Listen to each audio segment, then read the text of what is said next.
Hello again, and welcome to the International Soccer Podcast by Canada Soccer Files. I'm Kevin.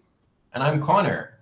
And today we are doing Group C of African Cup 2023 qualifying, which is already underway. Yeah, we actually did a series on teams for the African Cup back in earlier this year. And we'll be changing our format a bit as a result. Rather than repeating what we podcasted there, we'll be providing a link in the show notes as well as the time at which each team is discussed in that podcast. So interested listeners can go to soccerfiles.captivate.fm or just look up Soccer Files Canada. That's Soccer Files with a PH in the middle rather than an F. And if you look at the show notes, you'll be able to just click on the link for the podcast. So we'll repeat that address at the end there. And the teams, the only team we actually covered in Group C is Cameroon. Right.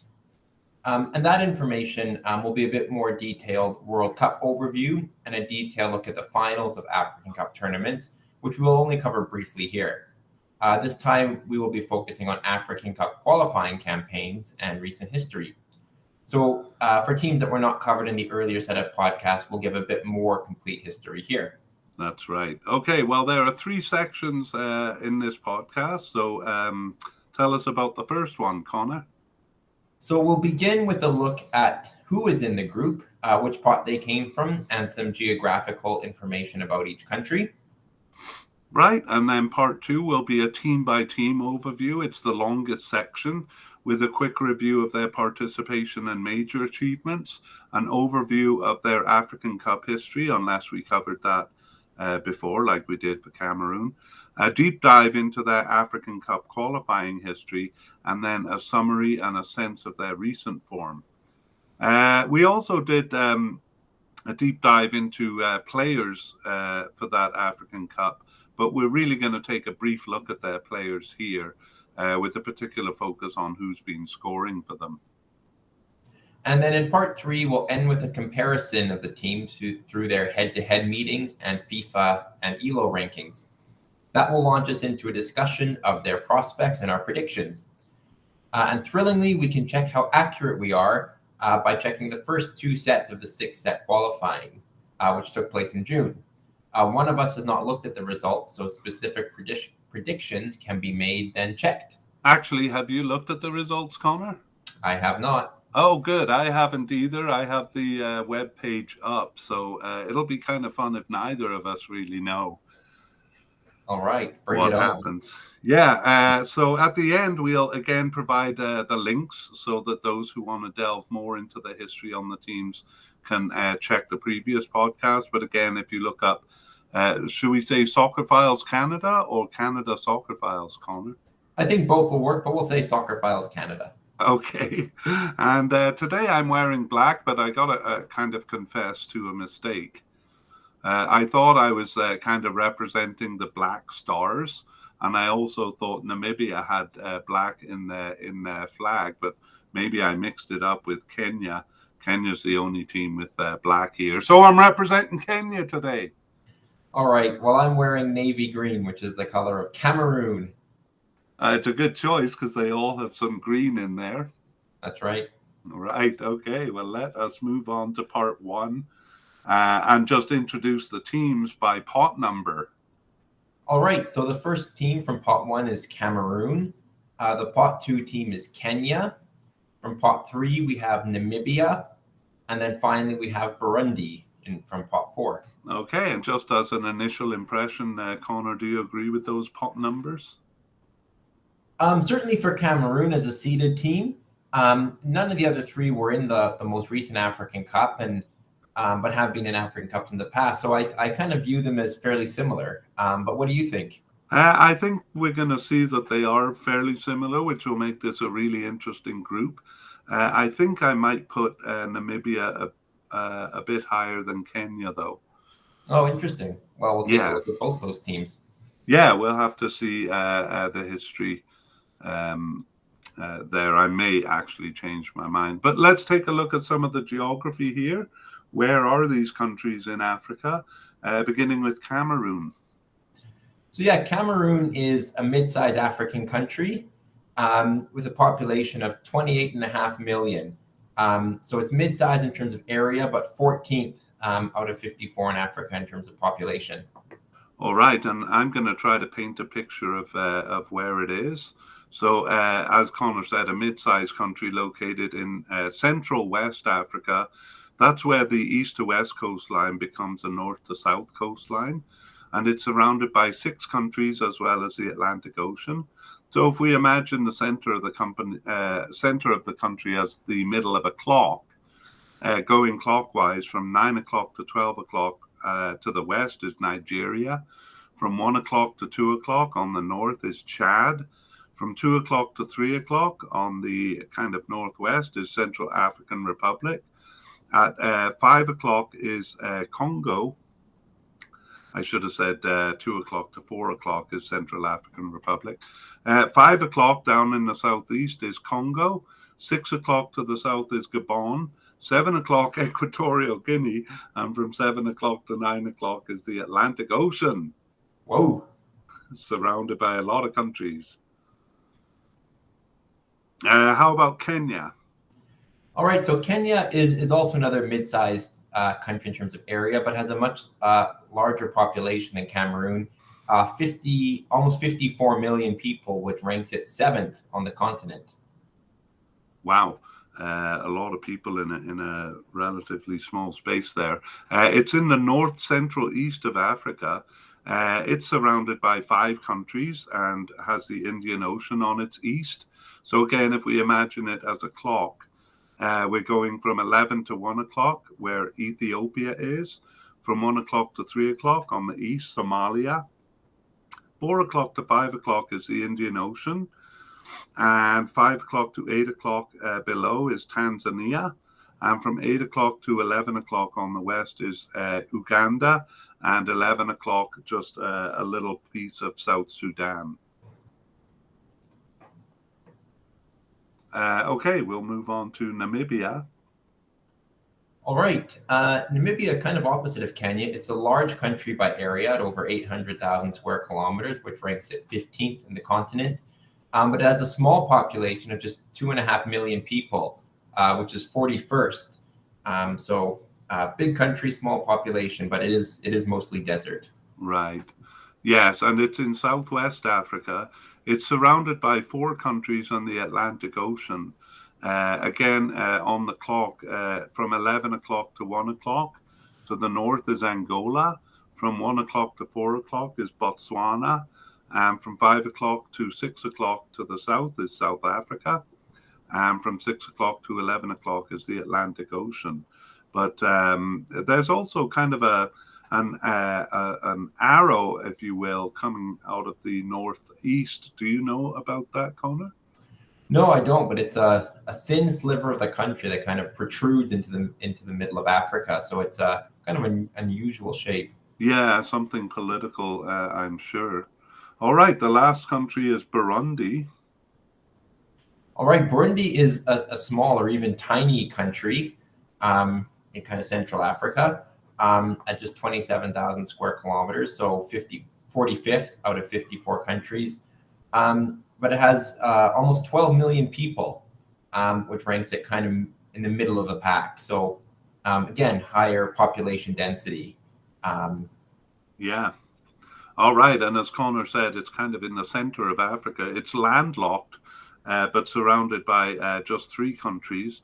So on the clock, at 12 o'clock to the north is Rwanda, a small country. And from 1 o'clock to 6 o'clock on the east is Tanzania. And from 6 o'clock to 12 o'clock on the west is Congo, Democratic Republic of Congo. All right. Now, there's a lot of numbers and stuff there. So, Connor, do you want to just kind of give us an overview comparing the sizes? Yeah, so largest country by population is Kenya at 54 million people, Cameroon 28.5, and then Burundi 11, or I guess almost 12 million people, and Namibia 2.5. So kind of decent gaps in all, between the populations. No country really that similar to another. Yeah, I didn't realize Namibia had such a small population, actually, because it is the largest by size, right? It is, yeah. It's the largest by size by some stretch, and Burundi significantly smaller than the others. Yeah, interesting. Okay, well, let's move on to the team by team comparison, or team by team. What would we call it? A look, team by team. Beginning with Cameroon. Do we have a nickname for them? They are the Indomitable Lions. Of course, that's right. And I do hear that referred to during Yeah. tournaments. Yeah, let's begin with just an overview of their participation and achievements. So they are a first-tier African team, although they haven't always been that way. Their pattern is different than other stronger teams in Africa, in that they have more defined patches of strong and weak periods. They entered World Cup qualification in 1970, and they participated without interruption since. And they've also been very consistent in African Cup participation, first entering in 1968 and never failing to complete a qualification. How about their major achievements? In terms of achievement, they've reached the World Cup 7 times. Their best performance was in 1990 when they reached the quarterfinals. Regionally, they are one of the strongest teams in Africa, having won the African Cup 5 times, including twice in a row in 2000 and 2002. All right, and they were the hosts of the African Cup this year. Now we're going to skip the World Cup overview, but we did cover that in our previous podcast, so you'll find a link in the show notes. And we're going to go directly just to their most recent campaign in 2022. So yeah, they received a bye in round 1 of 3, which is really just a preliminary round. In the group stage, they suffered a loss in Ivory Coast, but otherwise won all games, showing more consistency than Ivory Coast against Mozambique and Malawi to finish first in the group stage. In the playoff, they met Algeria. They lost the home leg 1-0, but won by the same score in the second leg. The matter went to extra time, where they seemed to have lost when Algeria scored at 118 minutes. But a goal at 120 plus 4 snatched the advancing spot by giving them more away goals. Wow, how tight. Yeah. Okay, so they are in the World Cup at the end of this year, and we'll be previewing, we'll be doing a set of podcasts, so we'll be revisiting Cameroon at that time. Again, the African Cup kind of overview, we're going to skip that. It's in the previous podcast, because we're going to look at the African Cup qualifying in detail. Would you like to start us off, or shall I begin, Connor? I'll take it away. So Cameroon joined in 1968, the edition that expanded the tournament to 8 teams. And though they failed that year, they made the cup on their second attempt in 1970 and their third by dint of hosting. They would miss the next 4 cups, though, passing the first round of 2-team knockout qualification only in 1974, Zaire, Togo, Congo, and Guinea handing them their walking papers. All right. Well, I'll pick it up in 1982, which began a string of successful qualifications, which included 2 title wins, and those title wins, of course, qualified them automatically for following tournaments. Only 1986 had involved a group stage, but from 1992, when the tournament expanded to 12 teams, the system of qualification became a group rather than a knockout system. And in that group in 1992, they went undefeated despite ties with each other team in their first 3 matches. But they failed in 1994 with the same record of 3 wins, 3 ties, and 0 losses, Gabon edging them out in 1994. That was really the only time they failed to qualify. In 1996, the tournament expanded to 16 teams, and they qualified every time until 2010. I should say until 2010, and they were the top finisher in all of their qualifying groups except for 1996 and 2008, where they advanced in second behind Zaire in 1996 and Egypt in 2008. How about 2012, Connor? Sure. So 2012 started a poor period where they failed to qualify twice, finishing well behind Senegal in 2012 and falling to Cape Verde in 2013 when a quick qualification reverted back to two-team knockout stages. 2015 saw them back in the Cup, but they fell at the group stage for the first time since 1996. Recovery was quick, though, as they went undefeated in qualification and won the Cup unexpectedly in 2017. So we'll see if that put their slump to rest. And I'll talk about the next two African Cups. So beginning with 2019. Yeah, I'll just throw in a couple of corrections there. I called it a slump, even though they won the Cup in 2017. But really, they didn't do well from 2012 to 15. So 2017 was a little bit errant. Yes, well, we'll see how they follow that up. Great. So in 2019, qualification amounted to friendly games as Cameroon was slated to be hosts. However, those games became more meaningful when hosting rights were taken away in March 2019 due to political tensions in the country. They won all home games but went winless on the road, losing to first place Morocco and tying both Malawi and Comoros to finish second in the qualifying group. Wow. They did qualify, though, and at the group stage, they beat Guinea-Bissau in their opener, but it was goalless draws with Ghana and Benin for second place in the group stage. They lost to Nigeria in the round of 16, which was a disappointingly early exit for the defending champions. Right. Well, they hosted in 2021 after all, so let's see how they did there. Yeah, and despite hosting, they went through qualification and finished first in the qualifying group despite being bested by Cape Verde. As tournament hosts, they beat Burkina Faso and Ethiopia in their first two matches. Cape Verde proved difficult again, but a tie was enough to finish first in the group stage. They beat a COVID-ravaged Comoros, then the surprisingly successful Gambia to reach the semifinal, where they lost in a goalless draw on penalties to Egypt.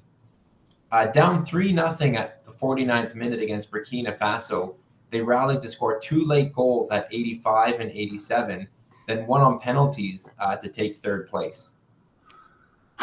Yeah, I got to mention that round of 16 game against Comoros. Comoros was forced to actually play a defender as a goalie, and it was kind of quite comical to watch. Everyone was kind of cheering for the goalie, and he made a couple of good saves. And on top of that problem, they got a red card just 7 minutes in. So you were kind of cheering for Comoros. And I think Cameroon scored. They won 2-1. Comoros got a goal, but Cameroon won 2-1 in the end.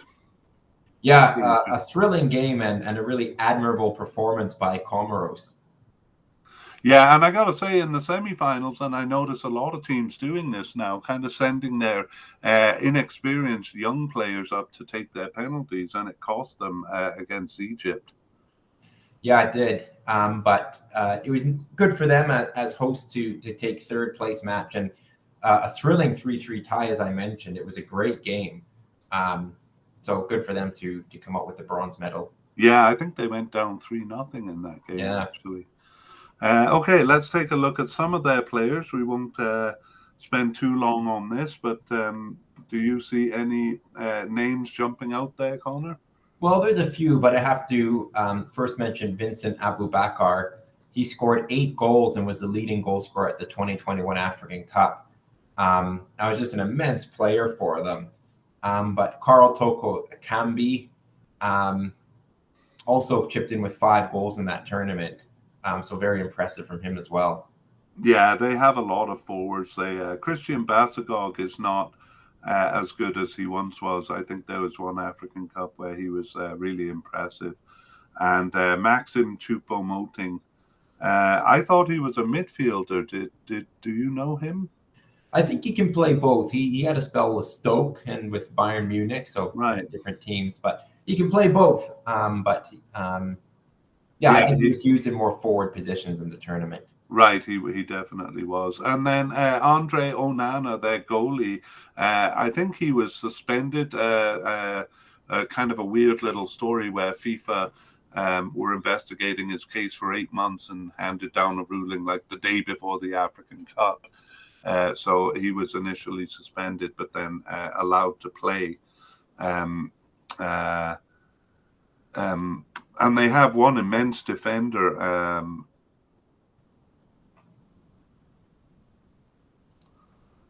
Sorry, I'm getting mixed up. Anyway, we won't dally unless you have something more to add.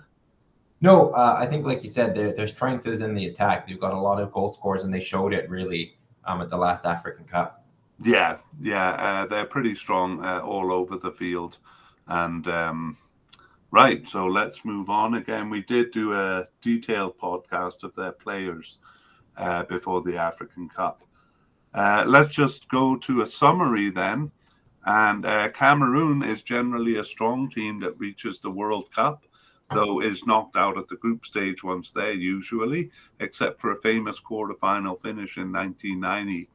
And they generally reach the final stages of the African Cup, actually winning it 5 times. They do have lulls, though, most recently around 2013 in African Cup play, where they missed 2 editions in a row, and also in World Cup play recently, missing 2 editions in a row for the first time since the 1970s. The African Cup win in 2017 baffles what had actually been a dip in form since 2012. Their qualifying campaigns have sometimes been solid, but sometimes unconvincing. They measure their form, though, in terms of results in tournaments, and they have been in decline with the exception of 2017. Third place in 2021 in the African Cup was quite good, but they would have wanted to win it as hosts. All right, and that brings us to the end of Cameroon, and let us move on to our second team, Kenya. So, how about their nickname? Their nickname is the Harambee Stars. All right. Well, they first entered the World Cup in 1974, and they've participated consistently since. 2 FIFA bans in 2004 and 2006 for government interference in the sport didn't interrupt their participation, but did require some creative rescheduling of games. They first entered the African Cup 12 years earlier, in earlier than the World Cup, I should say, in 1962, but they've withdrawn or not entered 3 times in 1963, 1984, and 1996. In terms of achievement, they have never qualified for the World Cup and have never really come close. They have reached the final round of qualifying 3 times, but they have always finished in the bottom half of the group. They have qualified 6 times for the African Cup, but they have never passed the group stage. All right. And because they didn't participate in the last African Cup, we're going to give a World Cup and African Cup overview, starting with the World Cup. So their first entry into World Cup qualifying was in 1974, and it saw them reach round 3 of 4. That proved to be their best performance until 1998, when they reached the final round of qualifying for the first time. In 1990, they took part in their first group stage of qualifying and were undefeated at home. They finished last, however, with too many draws being the reason. That wasn't the problem in their first final round in 1998, though. It was a competitive campaign, going undefeated at home and beating Burkina Faso home and away. Unfortunately, everyone else beat Burkina Faso too, and despite exchanging home wins with Guinea, they finished third behind them and behind the winners Nigeria, who they also tied at home. Their next cup in 2002 saw them knocked out by Malawi at the first step, but they reached the final round in the following 2 cups. It was 3 wins at home in 2006, but 2010 just a single win, and they lost all away games and finished in the bottom half of the table in last place in 2010. In 2014, they fell at a semi-final group stage, but did earn 2 draws, one with group winner Nigeria. And in 2018, they finished also in round 2 of 3. So right. let's see how they did. In the recent cup. All right, so they received a bye in round 1 of 3, which was a preliminary round. They were the second last team to get that benefit. They lost twice to group winners Mali and did well to tie Uganda twice. They bested Rwanda to finish well ahead of them, but finished third in round 2 of 3. They needed to be group winners to go to the next round. So, another World Cup failure for Kenya. Yeah, that seems to be third place in the group, seems to be where they usually land, which is perhaps why I thought them being the second seed was a bit generous. Do you want to do the African Cup overview? Sure. So Kenya have reached the African Cup 6 times in 1972, 3 times in a row from 1988 to 92, in 2004, and then recently in 2019. They came close in their first qualification run in 1962, an interesting campaign where they eventually lost on the drawing of lots. They withdrew from and were disqualified from the next 2 tournaments and generally lost in the first round of the 2-team knockout system, except in 1974, where they reached their first tournament. 1988 to 94 proved a strong period for them, reaching 3 cups in a row and coming close in 1994. They managed at best a single tie in the tournaments, though, and have never passed the group stage. 1996 looked a good opportunity when they were slated to host. However, they withdrew from that and were weak to middling after that, with the exception of a successful campaign in 2004, where they also earned their first tournament win, beating Burkina Faso.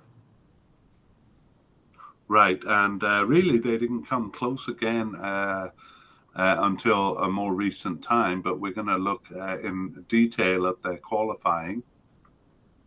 So their first African Cup also proved to be their closest approach to the Cup for years to come, and it's interesting enough to take a closer look at. They were knocked out of qualifying at the first step by Ethiopia, who they lost to 6-1 away, but then beat 5-4 at home. But they were reinstated, however, when Sudan withdrew, and they played a final knockout round with Uganda. Each team won away, which was a pretty rare occurrence. It still is a rare occurrence in African football. Goal difference had been a decider in the first round, but since both games had been 1-0 wins, the only resolution available was the drawing of lots.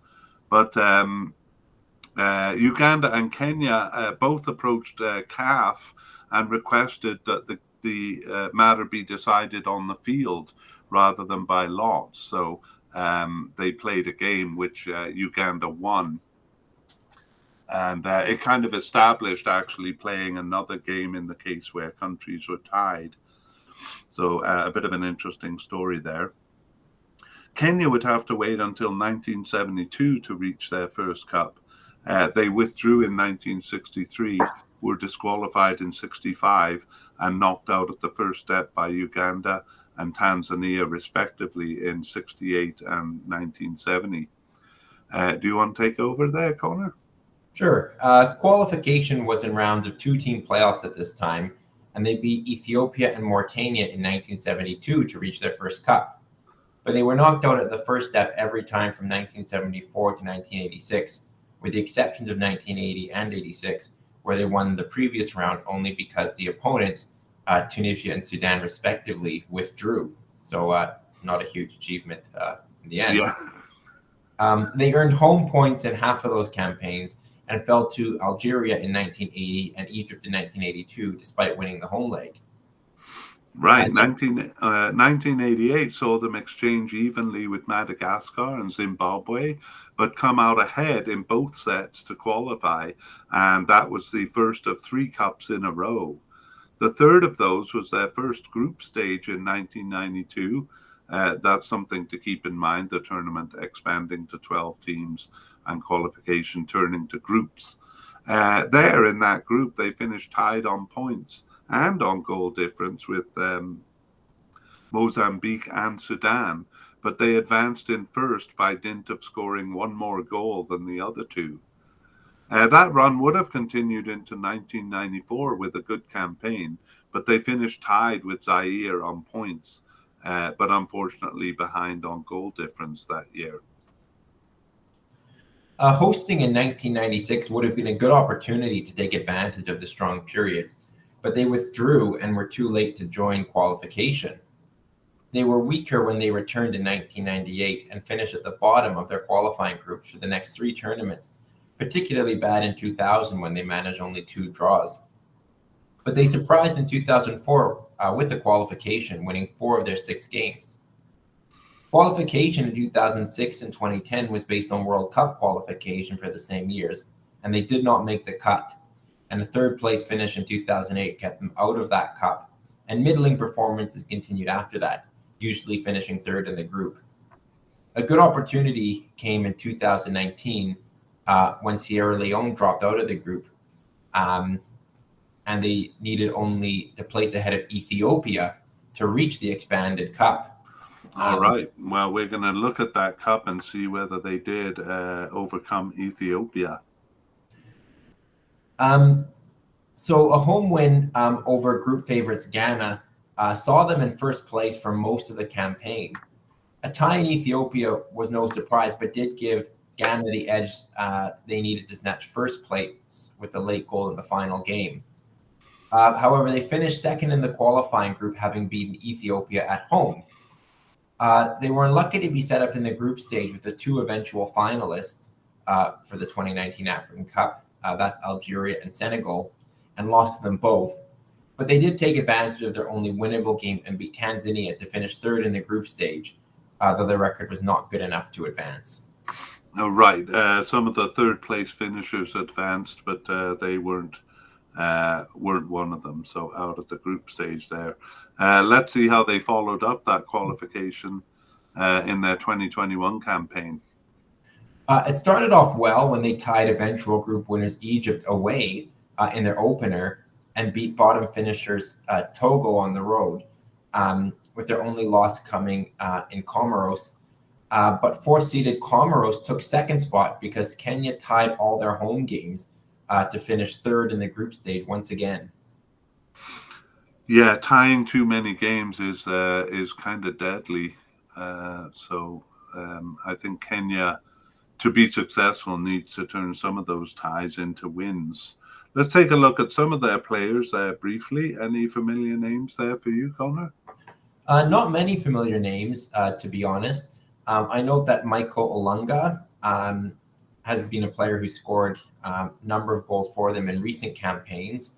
I believe he plays his football in Qatar. So that's really the only name that kind of stands out for me. But what about you? Yeah, he does playing guitar. Victor Wanyama is probably their biggest names. Is he on his way out? I think he is. I think he may have retired from the team, but I could be wrong. But I don't think he's appeared for them recently. Yeah, he certainly was a huge name in Kenya. And my information here is telling me that he hasn't appeared in the last year. All right, well, let's move on to a summary and a look at their recent performance. So they are a fairly middling to weak team in Africa, and they do well to reach the final round of World Cup qualifying, but they're outclassed once there. The same is true in African Cup play, where if they reach the finals, they're out of their depth. They do have some competitive qualifying campaigns, although some of these are undermined by too many draws, as I said earlier. As with most African teams, of course, they're much stronger at home. The CECAFA Cup, which is their kind of local group in Africa, that cup bears mentioning because it has inflated their rating or ranking in, such that they were a pot 2 team going into 2023 African Cup qualifying. It shows them to be in good form over the last decade with 2 title wins, their first since 2000. It is a weak region though, with them and Uganda ranked as the top teams. It has little impact on their World Cup campaigns, which have been middling. Reaching the 2019 African Cup for the first time since 2004 was certainly good, and that was largely due to the expansion of the Cup to 24 teams. But beating Ghana in qualifying was a very good result. They were unlucky in that Cup to be paired with the 2 finalists, as we've mentioned, and have sometimes been unlucky to face teams unexpectedly improving, like Comoros and in the 2019 CECAFA Cup, Eritrea. Right. Okay. Well, we've spent a lot of time on Kenya, so let us move quickly to Namibia. And what's their nickname? Their nickname is the Brave Warriors. All right. All right. Well, Namibia is a former colony of Germany. They were relative latecomers, first entering the World Cup in 1994 and the African Cup in 1996. But they participated consistently in both of them from then on. How about their achievements, Connor? Well, they've never reached the World Cup. They reached the final round only in 1998 and 2002, finishing last in the group each time, though. They have reached 3 African Cups. Those were consistently every 10 years in 1998, 2008, and then in 2019, though never passing the group stage. All right. Let's move on to a look at the World Cup overview, since they weren't covered in the most recent African Cup. And in World Cup qualification, they usually pass a preliminary round or a first round if it's a knockout, especially if it's with a weak team. This has led them to a group stage where they earn a few results, usually at home, but they invariably finish last. In recent qualification structures, this means that they don't reach the final round. They do have some good results at home, though, like most weaker African teams, including ties with Nigeria, Egypt, and Algeria, and a win over Zimbabwe. But as far as tournaments go, we'll just look at the most recent one in 2022. So Namibia was among the bottom 28 ranked teams required to play in round 1 of 3, which is a preliminary knockout round. Their FIFA ranking was 4 from the top at 121, while Eritrea was tied ranked at the bottom at 202. So unsurprisingly, they had no trouble with Eritrea in the preliminary round and won both legs, home and away. They did well to tie second-seeded Congo in both legs and beat Togo away in the group stage, though they lost to Togo at home on a late goal in the final match. They lost both to the powerful Senegal and finished 3rd behind Togo, but ahead of Congo in round 2 of 3, but that was not good enough to move on. Right, and moving on meant kind of the top 10 teams in Africa, so it was pretty tough to reach that level. Let's take a look at the African Cup, beginning with an overview. Do you want to do that one? Sure. So Namibia do slightly better in the African Cup, having qualified 3 times. Each time they had undefeated home records plus a few road results, a feat that they had also accomplished over 10 games in 1996 qualifying. Their results in the Cups have an uncanny similarity: 1 draw, 1 close match, and 1 heavy loss. Apart from those, their usual pattern is similar to World Cup qualifications. When there is a preliminary or first round with a weaker team, they usually pass, but earn only a smattering of points in the subsequent group stage, and usually finish 3rd rather than last, as is their pattern in World Cup qualification. 2017, for illustration, saw them finish ahead of Niger, but their 2 wins against them were the only points they got. And shortly we'll see if the pattern held over the last 2 Cups. Right. Let's first jump into their African Cup qualifying in more detail. So their first African Cup qualification was the five team group stage in 1996, and they were undefeated at home. That's not as impressive as it sounds, since four of the five results were ties, and there were no big teams in the group. Angola and Mozambique ended up winning. Namibia finished fourth, earning only one draw on the road. In 1998, they qualified again for the Cup. Actually, I shouldn't say again, that was their first qualification. They were again undefeated at home, including a draw with Cameroon, but finished second thanks mostly to a road win in Kenya. So they had won the preliminary round over Botswana there, and they continued to win preliminary rounds, beating Malawi in 2000, Benin in 2002. But the group stages always saw them finishing last, even behind Chad in 2004. You want to take over? Sure. So the 2006 and 2010 African Cup relied on World Cup results, and they did not make those tournaments. In between, though, a good campaign in 2008 saw them winning more than tying at home. And despite being bested by Congo DR, they finished ahead of them to claim top spot and the African Cup ticket. A series of weak campaigns followed, and they fell in knockout rounds to Liberia in 2013 and Congo in 2015. 2017 saw them finish ahead of Niger, but their two wins against them were the only points they got. All right, well, let's see how they've done in the last two African Cups, beginning with 2019. So they were in a tight and topsy-turvy qualification group that saw them reach their first African Cup since 2008. They twice beat Mozambique, and the head-to-head was what saw them finish second in the qualifying group. They were otherwise bested by group winners Guinea-Bissau and last-place finisher Zambia. In the tournament, they lost narrowly to Morocco in their opener on an own goal at 89 minutes, and they also lost by a single goal to South Africa. Their heavy loss to Ivory Coast in the third group stage match was not representative of a game they actually dominated in the first half, but they finished last in the group stage, losing all games despite some admirable performances. Yeah, right. Okay.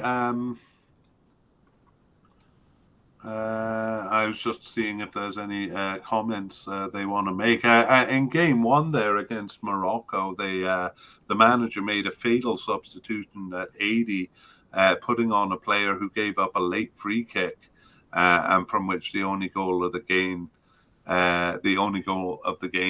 came. He also got a yellow card, the only yellow card of the game in injury time, and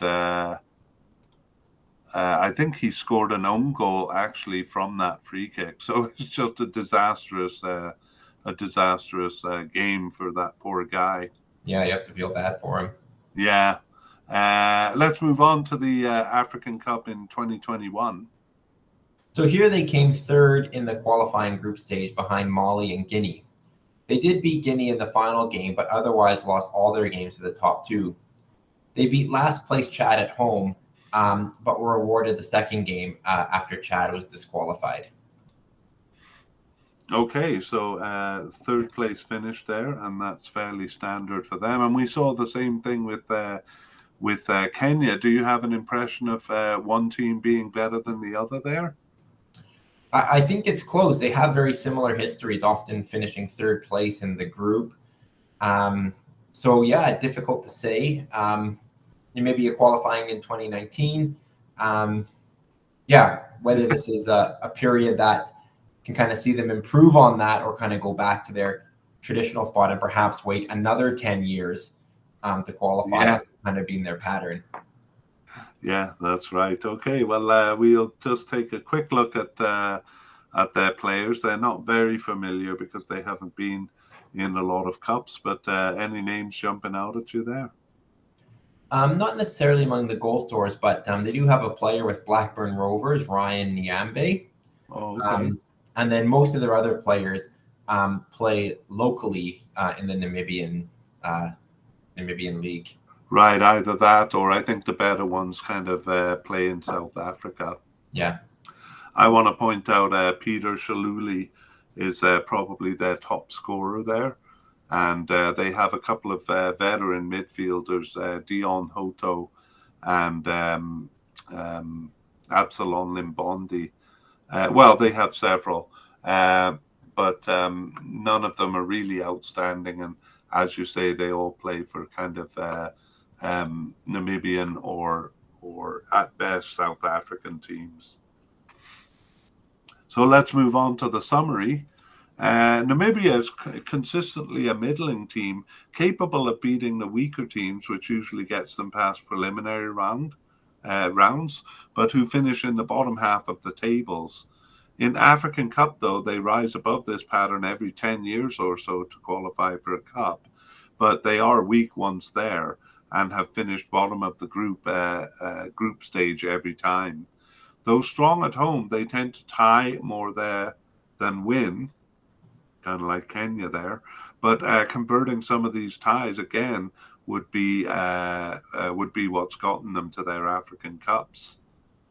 Yeah, a slight improvement. It seems them finishing third rather than last in recent qualifying campaigns. It only required a slight improvement in 2019 to finish second and reach the African Cup. Their form in their local cup has moved in the opposite direction, though, where they failed to pass their group stage in 2019 and 2021, having done so for 7 editions in a row from 2008 to 18. Yeah, sometimes those local cups can give more of an impression, especially for teams that get knocked out in early rounds. To really see how they're doing, you got to turn to those local cups. But we'll move on here to Burundi. And how about a nickname? The nickname is the Sparrows. All right. Well, let's look at their participation and achievements. They first participated in an African Nations Cup in 1976, but then they weren't seen again until 1990. And that was the same year they participated in their first World Cup qualification. Until 2002, their participation remained irregular, but it became consistent in African Cup since 2000. They've never come close to reaching the World Cup, and only once in 2018 did they pass the first step in qualifying. Conversely, they've only a few times been knocked out in a preliminary round in the African Cup, and they usually participate in the group stage of qualifying. Nevertheless, they usually do not come close to qualifying, though they have done so recently. All right. So because we didn't cover them in earlier this year, we'll take a quick look at their World Cup history. So in World Cup qualifying, it took until 2018 to go beyond the first round, though that doesn't include some group stages. Some World Cups started with a group stage. The best of these was their first one in 1994, where they proved competitive, beating Ghana and tying Algeria at home, but nevertheless finishing last behind both of them. They actually passed in 1998, beating Sierra Leone in both legs of their first round, but then they withdrew due to travel problems. Their results have been poor since, and they were knocked out somewhat shamefully by Lesotho in 2014. That they went beyond the first round in 2018 does not really show improvement, but it was rather a structure that allowed it. Let's take a look at their most recent campaign in 2022 or for 2022. So they were among the bottom 28 ranked teams required to play in round 1 of 3, which is a preliminary round. Their FIFA ranking was 148, and they met Tanzania, ranked 137th. They were close in the rankings and in the games as well. They tied both legs, the first at home, and the matter went to penalties where they missed their first 3, so were eliminated at the preliminary knockout stage. Wow, a 3-0 knockout on penalties. All right, let's see how they've done in the African Cup. Actually, conversely, in African Cup qualification, they've almost always passed the preliminary round. After a failed campaign in 1976, their second qualification in 1994 was impressive, tying atop a group with Guinea, but falling just short of the Cup when they tied a final playoff game and went out on penalties. That was as close as they would come to a Cup until recent times, and their record was one of mostly middling campaigns, finishing in the bottom half of groups. 2002 to 2004, as well as 2015, were particularly poor results, knocked out by Botswana in a preliminary in 2015. 2019, though, did show improvement, and we'll come to that shortly. But first, we'll take a look at their African Cup qualifying in a bit more detail. Their first campaign was in 1976, where they beat Somalia in a first knockout round, but lost both legs to Egypt in the second. They did not enter again until 1994, except for 1980, where they entered but withdrew. They returned in 1994 with an impressive campaign, going undefeated and tying on top with Guinea with an identical record. It was resolved in a playoff which went scoreless, and the matter was decided on a penalty shootout, which they lost. That was as close as they would ever come to reaching the cup until recent times.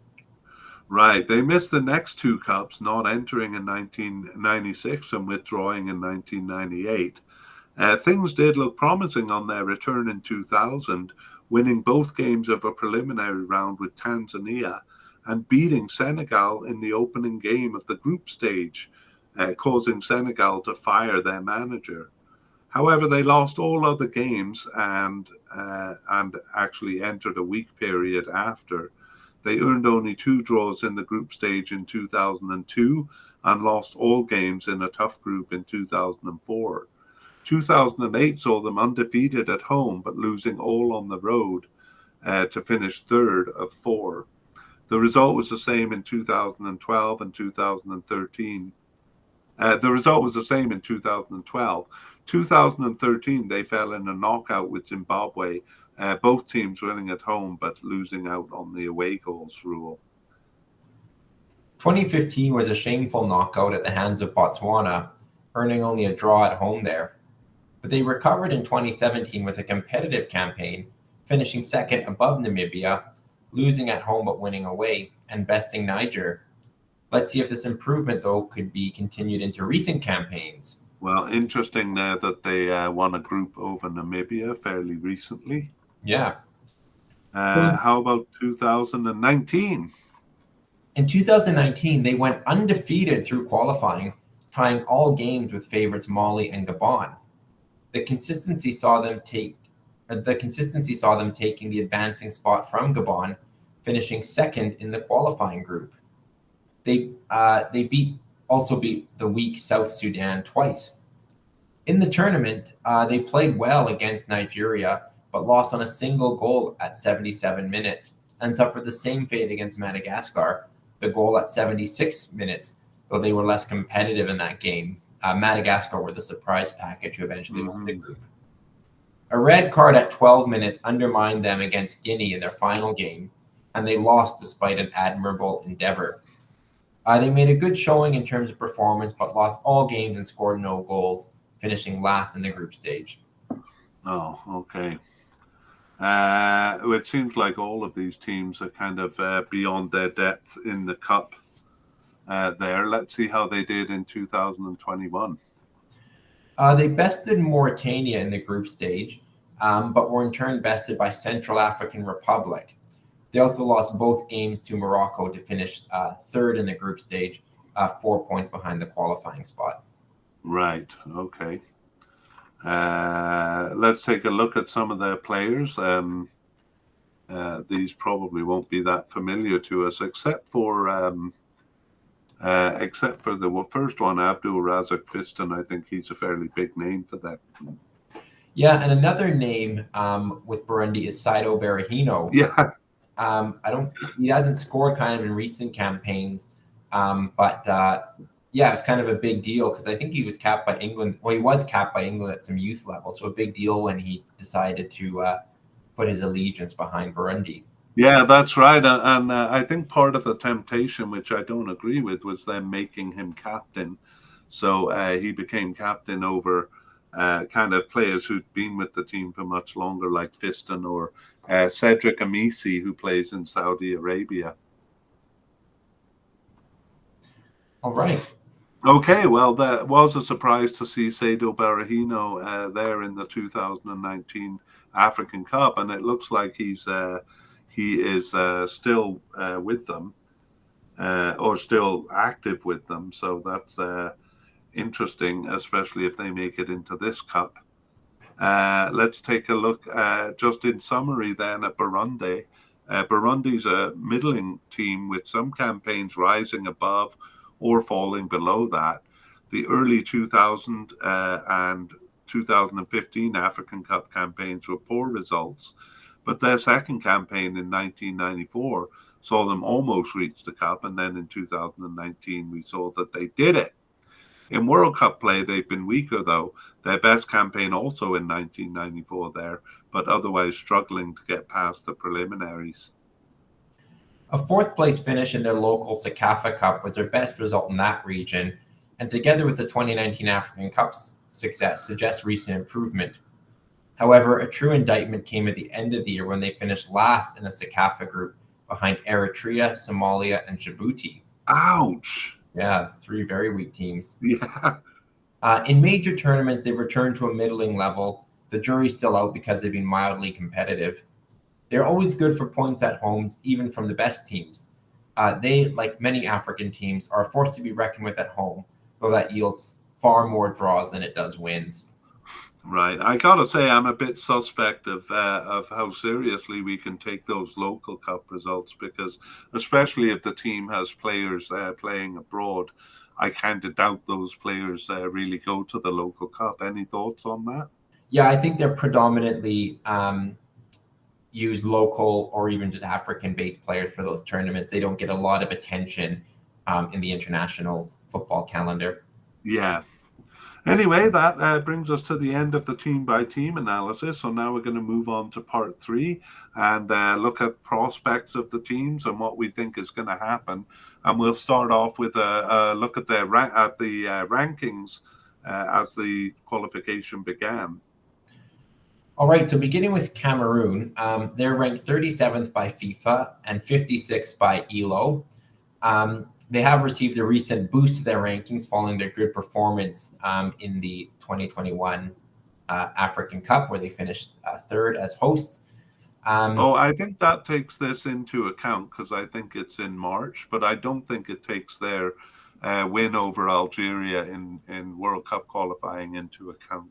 Okay, well, that will probably boost it a little bit further, certainly in FIFA, which is kind of more reactive to the recent games. So that's kind of a high point for them. Previously, a high point was in December 2019 when they rose as far as 11th in the FIFA rankings and 19th in ELO. Yeah. Kenya is 104th in FIFA and 106th in ELO ranking, so pretty similar there. And they've always been kind of below 100. I think June 2017 they rose up to 84th in FIFA, but they've never really been above 100, not in the last 15 years or so that we go. Yeah. So, the 104, 106, how does that compare with Namibia? Very close, actually. Namibia are 112th and 113th. So actually, Kenya were one of the weaker Pot 2 teams, and Namibia one of the stronger Pot 3 teams, which is why their rankings are so close. Like Kenya, though, they've never really risen above 100. Kind of the 110 to 120 mark is where they've been for quite some time. Even lower than that, kind of looking a decade ago. Yeah. Well, I think I'm going to be arguing that Burundi is kind of right in there with Kenya and Namibia. But in terms of ranking, they are quite a bit behind. They're 149th in FIFA. Sorry, I think that's actually 139th. Yeah. And 145th in ELO ranking. So, 30 to 40 points behind, and not much more to say about that. They've always been, I guess, as high as 120, but always been kind of below 120 for the most part. Yeah. So I guess I started the discussion. Wait, hold on. We have head-to-head to go before we do the discussion. Do you want to take us through the the actual standings, and then I'll add anything that's significant? Sure. So looking first at Cameroon versus Kenya, Cameroon has a record of 2 wins, 3 ties, and 0 losses. So undefeated, but they win less than half their games. Right, but they haven't played since 1998, and they tied twice there. So this is a bit of a fresh start for them. Yeah. And Cameroon have a two wins from 2 in competitive matches against Namibia. Right, and I didn't mention actually that Cameroon, Namibia, and Kenya were all in the same group in 1998, and I can't remember exactly how that turned out. It was Cameroon on top.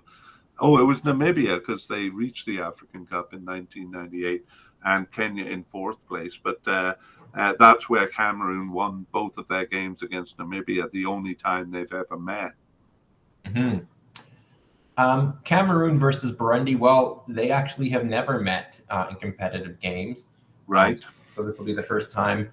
And the same is true of Kenya versus Burundi. So some new opponents for Burundi here. Okay, well, no light shed on their relative strength through that. However, Namibia and Kenya have played each other quite a bit. Yeah, 6 times, but all fairly recently. Namibia has 4 wins to Kenya's 2 wins from their 6 games. Right, and they did meet in 1998. Namibia won both.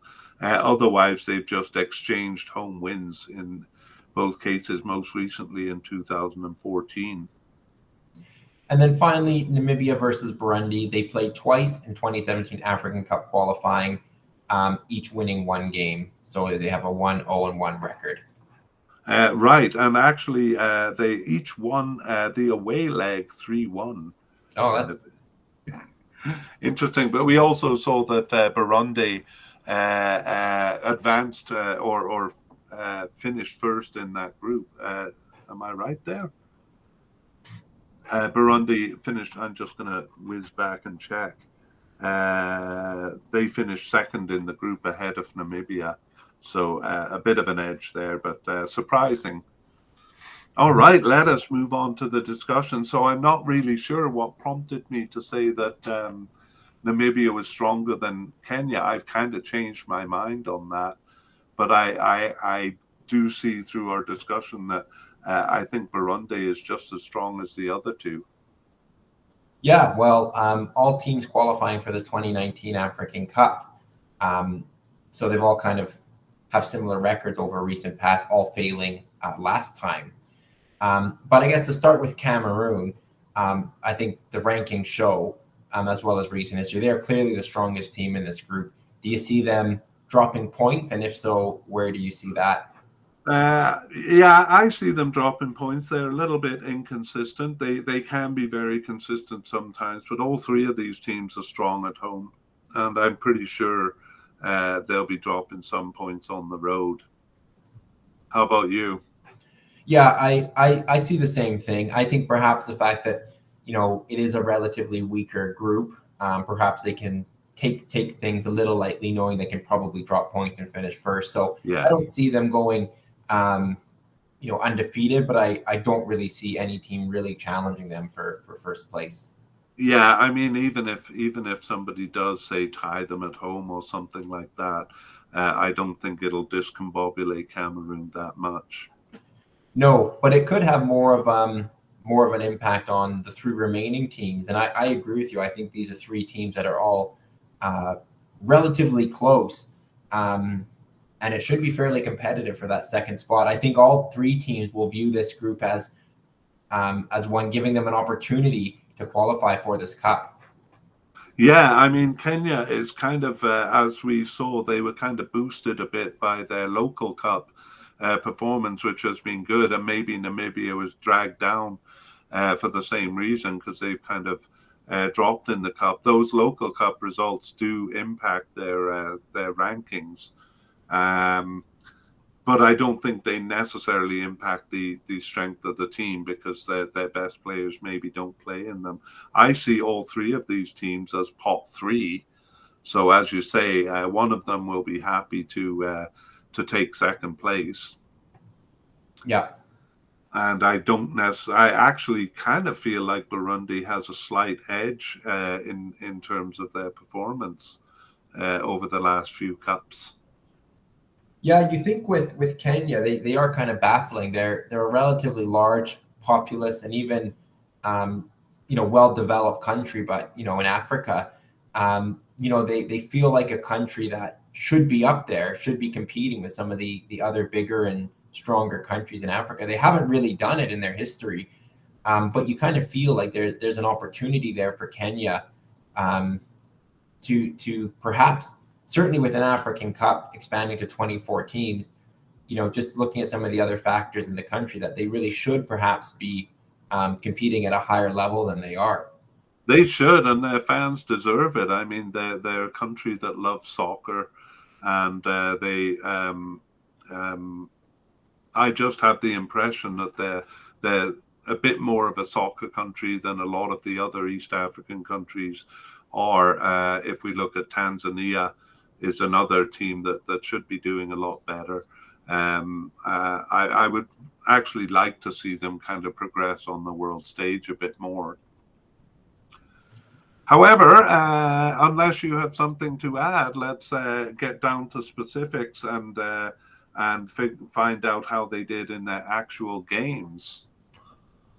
All right. Well, this will be interesting as neither of us know the results, so they Yeah. will be revealed as we go.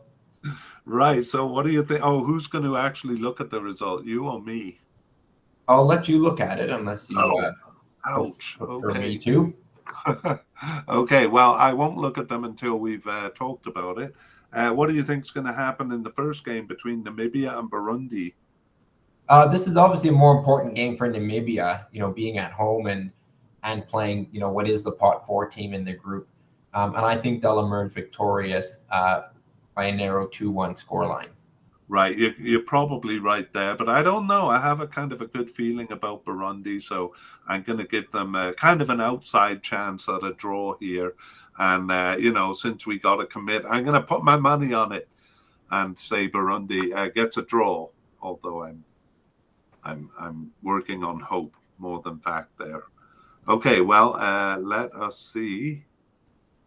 Oh my goodness, hang on, I have the wrong page. I can tell you the result if you would like. Yeah, that'd be good. The result was 1-1. So Ooh! Well done with your prediction. Burundi scoring an equalizer in the 88th minute. So Oh, wow. I was almost right, but you were. Yeah, no, we were both kind of right in favoring Namibia, and an 88th minute goal. A very good result for Burundi there. Yeah. Okay, well, I'll let you start with Cameroon and Kenya. I predict Cameroon should win this game easily at home. I think they'll be motivated to win to get off to a good start. So I'm going to say 3-0 Cameroon. Okay, and I am going to agree with you there. I don't think Kenya has much of a chance. It would be a real shock. So, but I'll say 2-0 for Cameroon. Well, I'm prepared to drop a bombshell here because the game was canceled and Kenya were disqualified from qualification. I'm not entirely sure why. However, it looks like the Kenyan Football Federation was suspended by FIFA, which often has to do with political interference. So that may be not always the case. So this has gone from a 4-team group to a 3-team group. What do you think of that? Wow. I kind of feel embarrassed doing a whole podcast without realizing that, but I was purposely kind of avoiding looking at results in preparation for these podcasts. So a bit of a shocker there. All right. Okay. So I guess that just leaves us with Burundi and Namibia probably duking it out for second place. And Burundi has the difficult task of facing Cameroon, but they are at home. What do you think is going to happen there? A good result for them to start, but I think Cameroon will win. I'm going to say 2-0 Cameroon. Okay, I think there's an outside chance of a tie. African Cup, African teams are always strong at home, but this time I won't be calling it. I'll call this a 2-1 win for Cameroon. Well, we were both right in that Cameroon won, but it was 1-0. So Burundi were competitive. which is like we said, a home form makes it difficult for even a team like Cameroon going into Burundi. So 1-0 Cameroon get the win, but it was competitive. Yeah, honestly, any win away from home, even for top teams, is a show of good consistency. So even though it's 1-0, I'm sure Cameroon will be happy. One of the games I was really looking forward to, because I saw the three teams in this group as very even, and that makes it exciting. Kenya and Namibia, we won't be able to predict. Of course, that would be cancelled. And so where do we end up? I guess Cameroon on top. Yeah, so Cameroon with 3 points from their one game. Burundi with a tie and a loss, but a credible tie on the road. Namibia's played just once. That was their home draw with Burundi. So they have the game in hand on Burundi. They both have just a single point each, but we know that game will be against Cameroon. So they're playing away in Cameroon in their next match. Right. So I would say advantage Burundi, especially having tied away. I would agree. And in a 3-team group, it can always come down to goal difference. Yeah. Especially if they tied in Burundi. So a 1-0 loss to Cameroon is really not the worst of results. They kept the goal difference down. So I'm going to agree. I think the pot 4 team Burundi now has a real chance. And I think Cameroon, of course, will win the group. Yeah, good point on keeping that score low in Cameroon, and I guess they'll be hoping to do the same thing. They'll be hoping to do the same thing when they play Cameroon at home. But that brings us to the end of the podcast, and too bad that Kenya was disqualified. I'll have to look into that a bit more deeply. Any closing thoughts, Connor?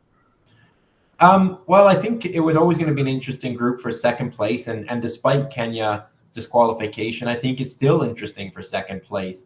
Namibia, Burundi are not teams that historically compete at the African Nations Cup, and one of them will be there. Yeah, so it's an exciting opportunity for both teams. So still looking forward to the remaining games in this group. Right. Well, if they are there, we'll be taking a look at them in 2023. But thanks for this close look into qualification. And hopefully we'll see you for another podcast in this series. Sounds good. I'll talk to you later. Okay. Take care, Connor. Bye, everyone. Oh, wait. We said we would review the